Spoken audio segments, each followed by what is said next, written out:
తాజాగా జరుగుతున్న ఐఫా ఉత్సవంలో సమంత స్టైలింగ్ పెద్దగా ఎవరికి నచ్చలేదు.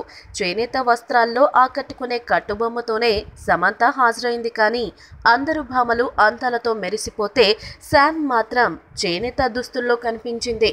సమంతను చేనేత వస్త్రాలకు బ్రాండ్ అంబాసిడర్గా ఎంపిక చేసిన తర్వాత ఆమె తెగ యాక్టివ్గా ప్రచారం చేస్తుండడం చూసాం. అలాగే చేనేత కార్మికుల దగ్గరకు తానే వెళ్ళిపోయి ఆదుకునేందుకు ప్రయత్నిస్తానని చెబుతుంది. అలాగే హ్యాండ్లూమ్స్కి ప్రచారం కల్పించేందుకే తాజాగా ఐఫా వేడుకకు చేనేత దుస్తుల్లో హాజరైంది.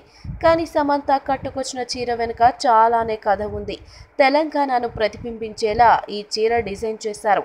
తెలంగాణ అధికార చిహ్నాలు అన్నిటినీ ఈ చీర డిజైన్లో పొందుపరిచారు.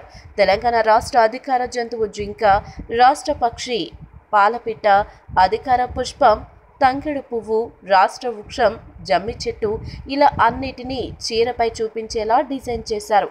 వీటితో పాటు దక్షిణాది మొత్తం అవార్డుల వేడుకను తెలంగాణ రాజధాని హైదరాబాద్లోనే నిర్వహించడంతో తాను చేనేతకు ప్రచారం కల్పించేందుకు ఇంతకంటే మంచి వేదిక ఉండదనే ఉద్దేశంతోనే సమంత ఇలా తెలంగాణ హ్యాండ్లూమ్స్ను ధరించి హాజరైంది. అది సమంత చీరకట్టు వెనుక కథ. మీకు నచ్చినట్లయితే సబ్స్క్రైబ్ చేయండి. ఫిలిమి స్టార్స్ బోలెడంత న్యూస్ బోల్డ్గా.